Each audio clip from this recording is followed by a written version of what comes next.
That's right. Hey, hey. I'm a G. I'm a G. I got to be a G.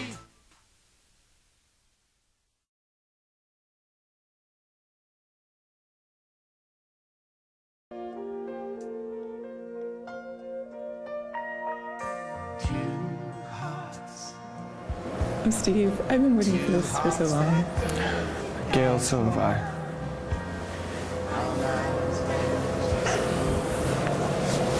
Oh, Gail. Gail. Gail.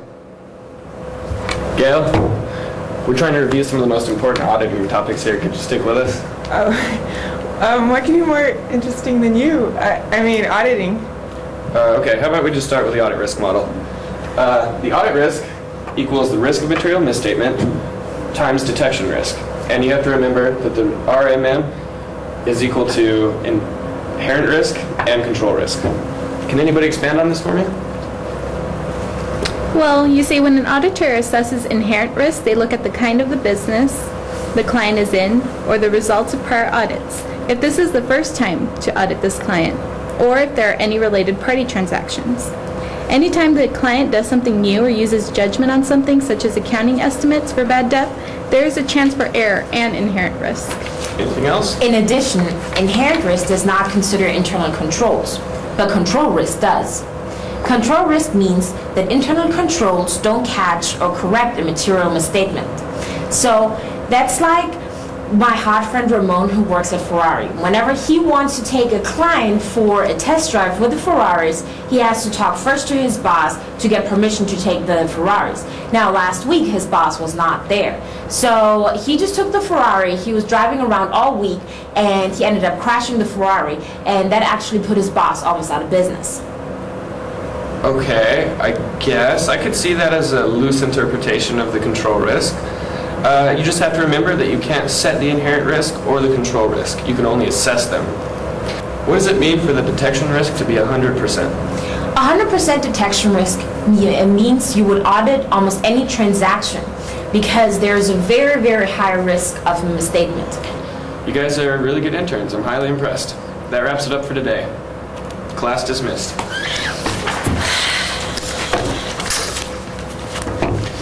Gail, could you stay after me a minute? I want to talk to you.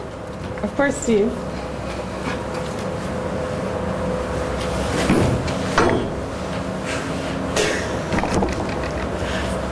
There's an opportunity for us this Saturday. You know the firm values giving back to the community, and this might be a really good way for you to kind of set yourself apart from the other interns. Anyway, I think it'd be good for us to take a look at the manufacturing industry and learn more about the different types of risk. So meet me at the Center for Legal and Social Justice at 8 o'clock this Saturday morning. We have an appointment. Of course, Steve. You know, my favorite risk has always been engagement risk. I just can't stop thinking about it. Okay, good. I appreciate your enthusiasm, Gal. I'll see you this Saturday. Bye, Steve. No need to ask, he's a smooth operator.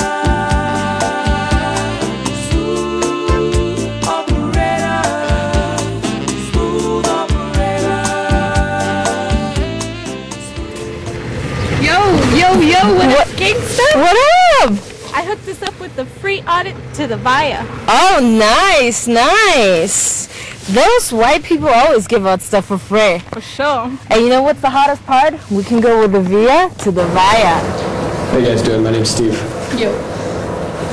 What's up? Okay, so tell me a little bit about your business. I'm founder and CEO of Broke Shoes for You, and this is my CFO.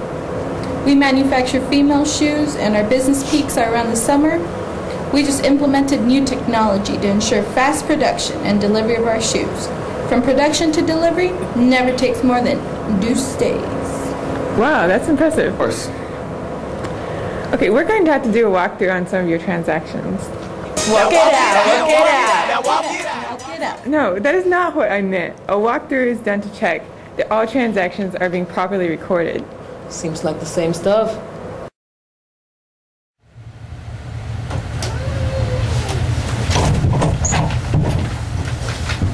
So this is our warehouse where we keep all our shoes. It's kind of empty right now. Everyone's grubbing. So what kind of things are we supposed to be looking for? Doesn't seem like much is going on around here.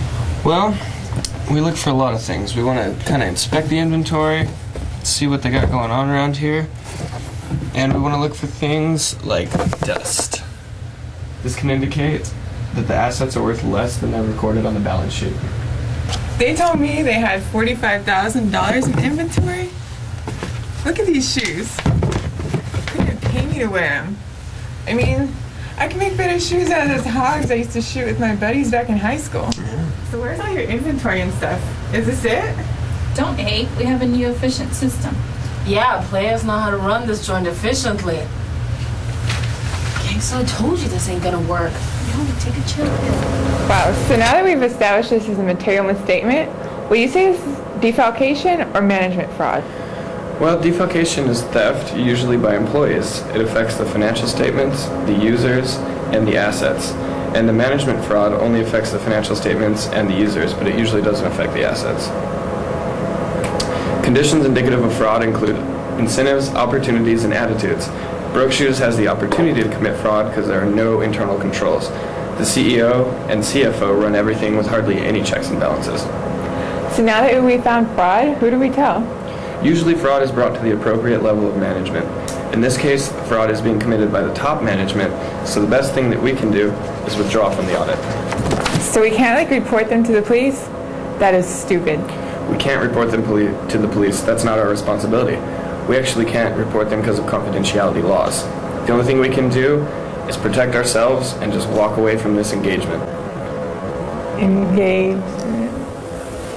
My endless love.